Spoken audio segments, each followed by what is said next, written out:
할렐루야 찬양대 늘 감사드립니다. 이른 아침에 또 수고하시고 오후 예배 마치고 늦은 시간까지 또 연습을 합니다. 그래서 수고와 땀방울에 결실을 하나님께 올려드리는 것이 하나님께서 기뻐 받으신 줄로 믿습니다. 우리 찬양대 격려의 박수 한번 보내드리겠습니다. 오늘 찬양에서 그런 내용이 있죠. 하나님의 꿈이 나의 비전이 되고 예수님의 성품이 나의 인격이 되며 성령님의 권능이 나의 능력이 되기를 원하고 바라고 기도합니다. 올 한 해 여러분의 기도 속에 이 기도의 제목이 앞자리에 있기를 주님의 이름으로 축복합니다. 우리나라 출산율이 매우 낮죠. 2023년 우리나라 출산율은 사상 최저인 0.72명으로 OECD 국가 중에 가장 낮았습니다. 지난해는 9년 만에 소폭 상승하기는 했지만 매우 미비합니다. 그런데 출산율 하락은 오늘 우리 사회의 문제만은 아닙니다. 하나님 나라를 세상에 선포하도록 세워진 교회도 출산율 저하의 상황에 있습니다. 저는 지금 예수 믿는 젊은 부부들이 아이를 잘 낳지 않는다 그 말씀을 드리는 게 아닙니다.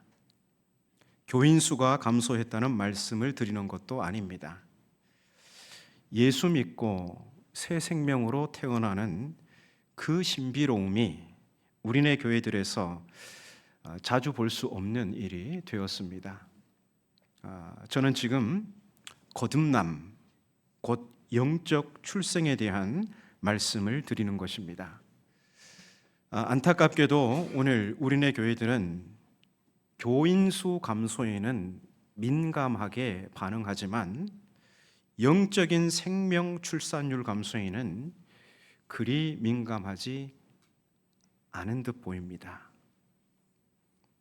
교회는 교세 증감에 대한 관심을 넘어서 새 생명의 출생에 보다 민감하게 반응해야 합니다. 복음적 교회는 영적 출생이 많은 교회입니다. 다시 말해서 세례 많이 주는 교회가 복음적인 교회입니다. 교회가 그리스도의 몸으로 이 땅에 존재하는 이유가 바로 여기에 있습니다. 자, 그러면 영적 출생의 비밀이 어디에 있는가? 지금부터 본문을 통해서 그 이야기를 하려고 합니다. 밤중에 니고데모라고 하는 유대인 지도자가 예수님을 찾아옵니다.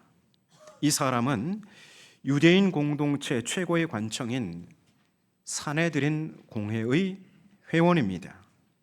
종교적 결정에 있어 최고의 권위를 갖는 이 공회는 제사장, 서기관, 백성의 장로, 또 명망 있는 평신도 등 71명의 남자들로 구성되어 있습니다.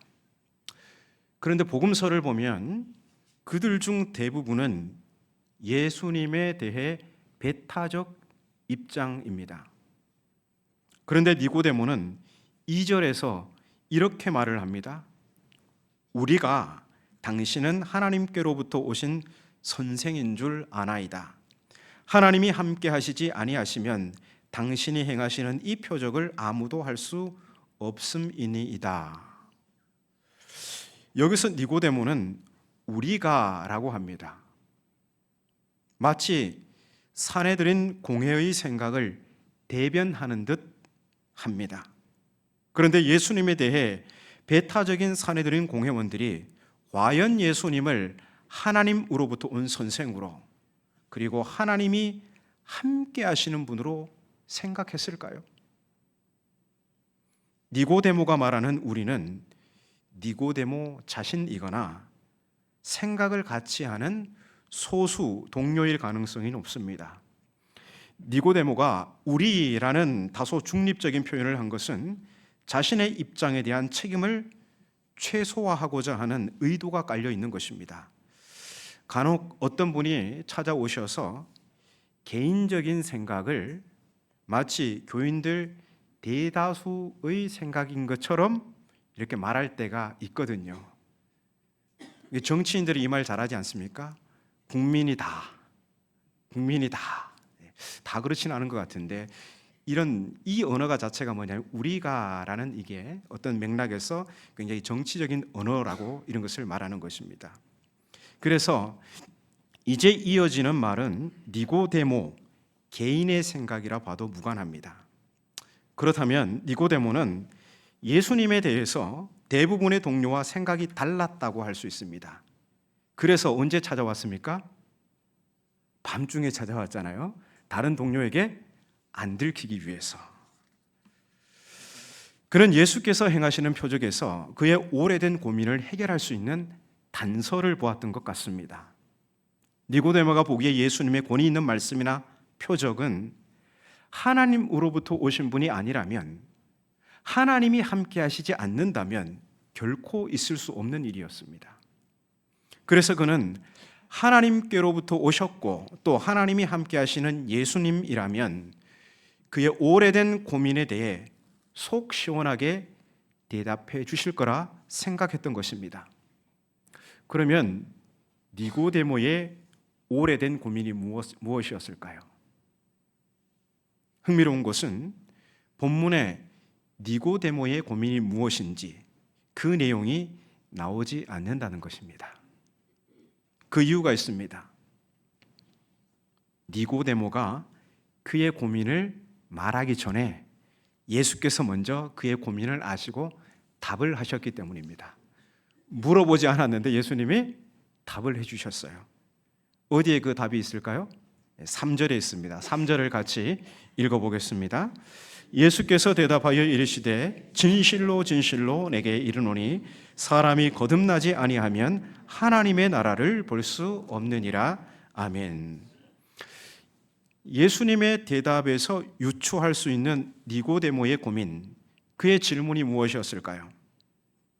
그것은 당시 널리 유포되어 있던 사람들의 공통된 고민이자 질문이었습니다.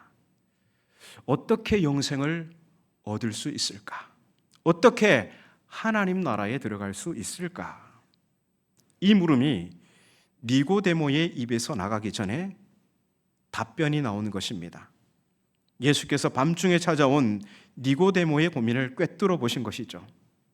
예수님은 영생을 얻기 위해서는 거듭나야 한다고 하셨습니다.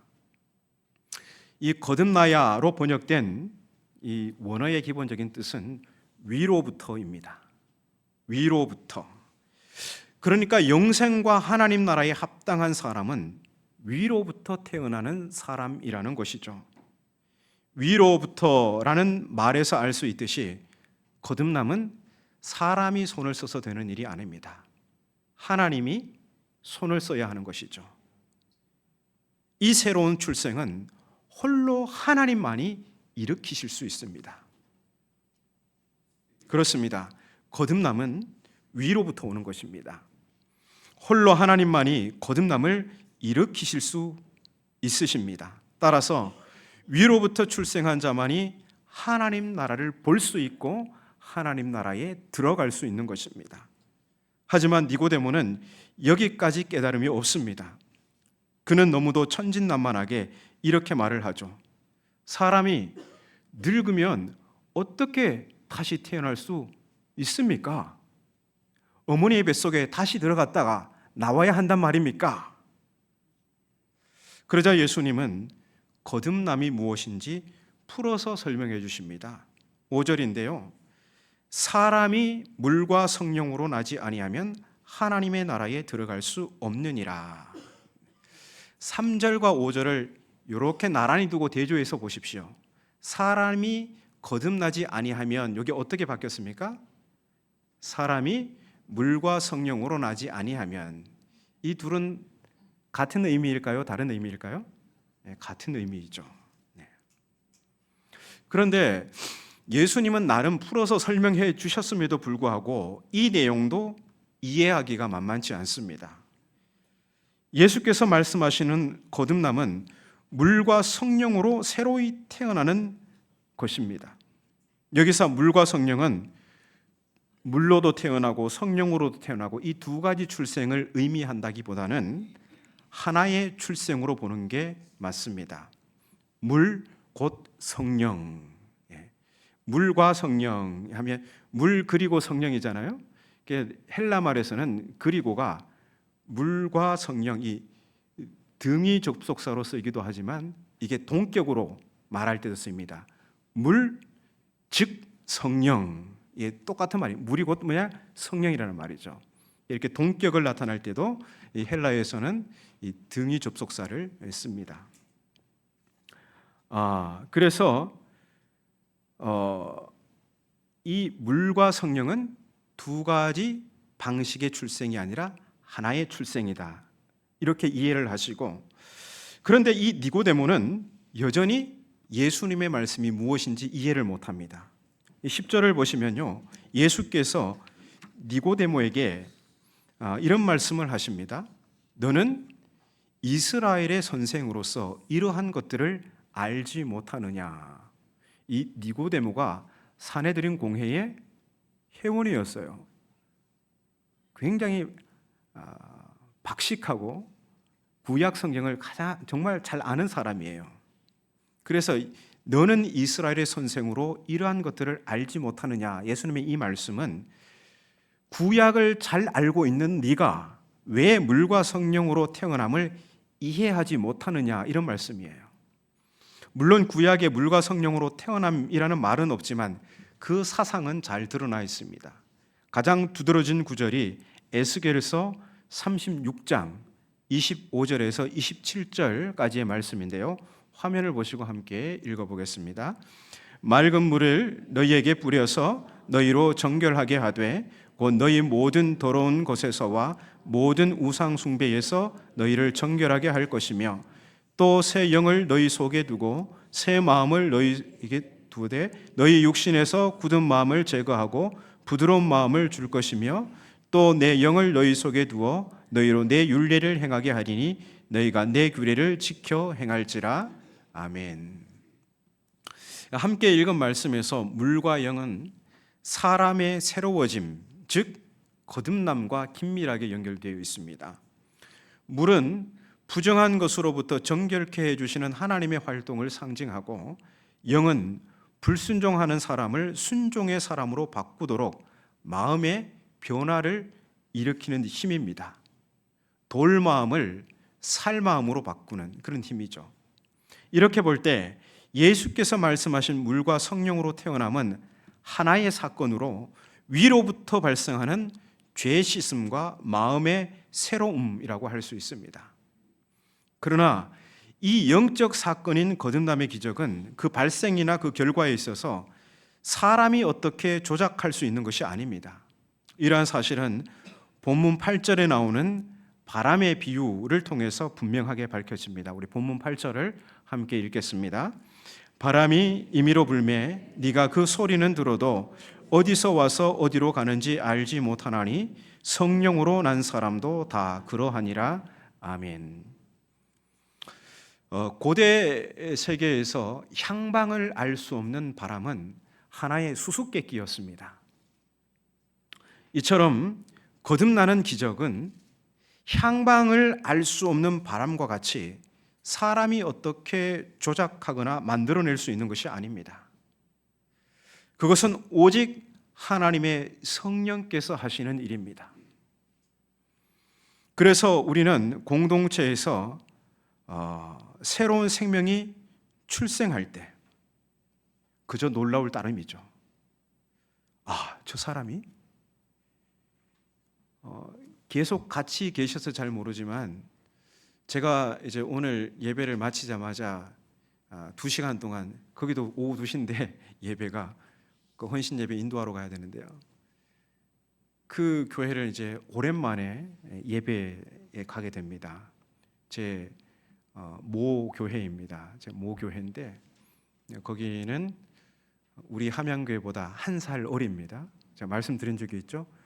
116년, 우리 함양교회는 117년, 우리 함양교회 거기는 함창교회 그렇습니다.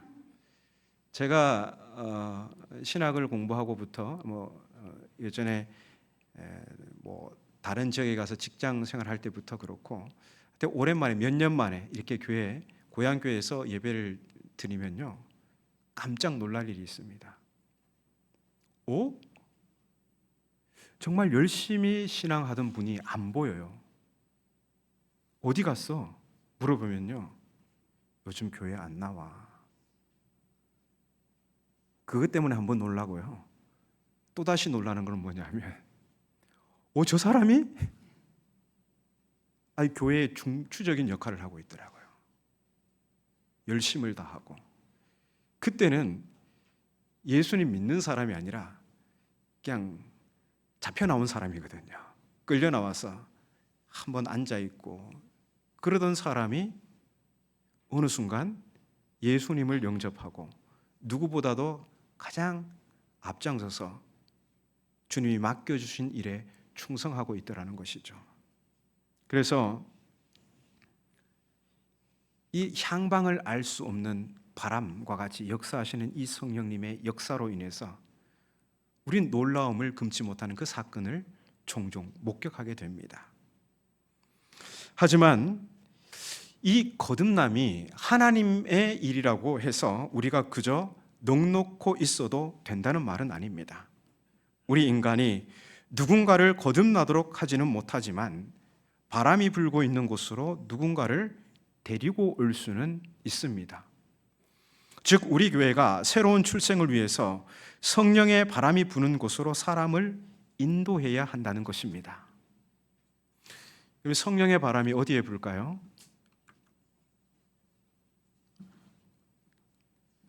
부담스럽게 그렇게 저를 바라보십니까? 네. 성령의 바람이 어디에 불까요? 성령의 바람은 어디에든 붑니다. 성령의 바람은 우리가 어떻게 할 수 있는 게 아니에요. 성령의 자유로우신 활동이에요.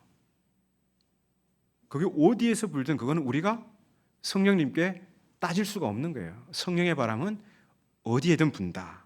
이게 원칙입니다. 하지만 더 많이 부는 곳이 있는 것 같습니다. 경험적으로 그렇습니다. 어디일까요, 거기가? 바로 복음의 사건이 계시되는 교회 공동체입니다. 저희 둘째가 거의 만삭일 때 강원도 평창에 있는 한 목장에 간 적이 있습니다. 거기에는 바람의 힘을 이용하여 전기를 만드는 풍력 발전기가 있었습니다. 사람들은 왜 거기에 풍력 발전기를 세웠을까요? 힘들게 그 높은 곳에 올라와서 왜 거기다 풍력 발전기를 세웠을까요? 그냥 가까운 곳에 세워도 될 건데 바람이 많이 불기 때문에 그곳에 세운 거죠. 바람이 많이 불어야 전기를 많이 생성할 수 있습니다. 바람은 어디에나 붑니다. 평지에도 불고요, 바다에도 불고요, 산에도 불고 어디에든 붑니다. 그러나 높은 곳이 더 많이 붑니다. 이처럼 성령의 바람도 어디에든 불지만 그 바람을 더 많이 맞을 수 있는 곳은 교회입니다. 왜냐하면 교회 공동체는 그리스도의 말씀이 선포되는 곳이기 때문입니다. 로마서 10장 17절 말씀인데요, 믿음은 들음에서 나며 들음은 그리스도의 말씀으로 말미암았느니라. 아멘. 그리스도의 말씀이 성령의 바람에 실려 우리에게 들려올 때 거기서 믿음이 생기고 새 생명이 출생하는 것입니다. 그래서 성령님은 그리스도의 말씀을 실어 운반하는 바람이다, 이렇게 우리가 비유할 수 있겠습니다. 그리스도의 말씀은 성령의 바람에 실려 우리 영혼의 자궁에 착상됩니다. 하지만 바람이 어디서부터 와서 어디로 가는지 모르듯이 새 생명의 출생도 예기치 못한 순간에 성령의 바람을 맞아 출생하게 됩니다. 그렇기 때문에 우리는 그리스도의 말씀을 실어오는 성령의 바람에 누군가를 데려와 노출시켜야 한다는 것입니다. 예기치 못한 순간에, 어제까지는 그렇게 되지 않았는데 예기치 않은 오늘 그 역사가 이루어질 수도 있다는 것입니다. 19세기 런던에 모트라는 37세 된 목공이 있었습니다. 그가 하는 일은 고용주를 위해서 캐비닛을 만드는 것이었습니다. 매일 같은 일을 반복하던 그는 자신의 처지를 비관하였고 자기 안에 있는 열등감과 자기보다 좋은 직업을 가진 사람들에 대한 시기심으로 인해서 마음이 흔들렸습니다. 삶에 대한 원망과 반항, 그리고 자신의 인생이 무의미하다는 생각에 그냥 사로잡혀 있었습니다. 한 번은 그가 런던의 거리를 배회하다가 우연히 조그마한 예배당에 들어가게 됩니다. 그는 그곳에서 존 하야트 목사님의 설교를 들었는데 그가 들은 메시지는 요한복음 3장에 있는 거듭남에 대한 것이었습니다. 그는 이날 자신이 거듭났다는 확신을 얻게 되었습니다. 그 이후로 투덜거리며 하던 일은 그의 찬양 속에서 이루어지게 됩니다. 망치는 춤을 추었고 눈에는 생기가 돌았으며 마음속에는 생수가 솟아납니다. 왜냐하면 그의 마음속에 예수님이 오셨기 때문입니다. 이후 모트는 사업주가 되었고 그의 일은 주님의 복음을 전하는 놀라운 도구가 되었습니다. 그가 주님께 감사하여 지은 시는 찬송이 되어서 오늘날에도 많은 사람에게 소망을 주고 있습니다. 이 몸의 소망 무언가 우리 주 예수뿐일세. 우리 주 예수밖에는 믿을 리 아주 없도다. 주 나의 반석이시니 그 위에 내가 서리라. 그 위에 내가 서리라. 찬송가 488장 1절을 읽어드렸습니다. 이게 바로 그 모트라는 사람이 지은 시입니다. 열등감과 반항으로 런던을 배회하던 그가 우연히 들어간 곳은 성령의 바람이 많이 부는 교회였습니다. 여기서 우연은 그냥 단순히 우연이 아니라 우연을 가장한 신적인 필연이라 할 수 있습니다. 곧 하나님의 계획과 인도 속에서 이루어진 사건이라고 할 수 있는 것입니다. 모트는 거기서 성령의 바람에 실려오는 그리스도의 말씀을 들었습니다. 성령의 바람으로 복음이 그 안에서 역사하자 열등감과 반항에 사로잡혔던 그가 기뻐하고 감사하는 사람으로 거듭나게 된 것입니다. 성령의 바람이 이토록 강력합니다. 우리 가족 중에 또 우리 구역에 있는 장기 결석자들 그리고 예수를 알지 못하는 우리 이웃들을 보면 아무런 희망이 없어 보입니다. 그동안 그들에게 공들인 시간과 정성이 아무런 열매를 맺지 못해서 마음 한켠에는 큰 실망감이 자리하고 있는 분도 계실지 모르겠습니다. 그래서 어쩌면 우리는 심리적으로 포기했는지도 모릅니다. 하지만 그런 생각이 들 때마다 나를 보시면 됩니다.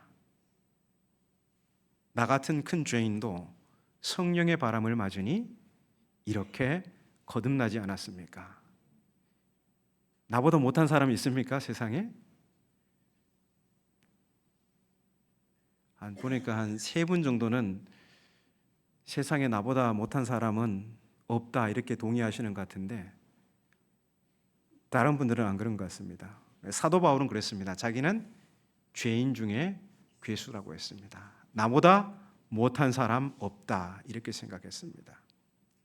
나 같은 큰 죄인도 성령의 바람을 맞으니 하나님의 자녀가 된 것입니다.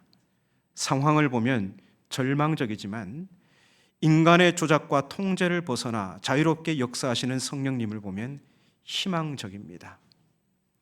우리는 다만 때를 얻든지 얻지 못하든지 전도해야 합니다. 복음의 말씀과 믿음의 기도와 감사의 찬송이 성령의 바람에 실려 역사하는 이곳으로 인도해야 합니다. 그러면 생명을 창조하시는 성령의 역사로 인해 새로운 영적 출생의 기쁨을 맛보게 될 것입니다. 성령의 바람이 영적 출산율 저하를 극복하는 열쇠이기에 많은 사람이 성령의 바람을 맞도록 이곳으로 인도하는 전도에 힘쓰는 우리 온 성도님들 되시기를 주님의 이름으로 축복합니다. 생명을 창조하시는 복음의 하나님, 이곳에 거듭남을 이루시는 성령의 바람으로 역사하여 주옵소서. 이곳으로 인도함 받는 모든 이들이 성령의 바람에 실려오는 복음의 말씀을 듣고 위로부터 다시 태어나는 거듭남의 역사가 있게 하옵소서. 예수님의 이름으로 기도합니다. 아멘.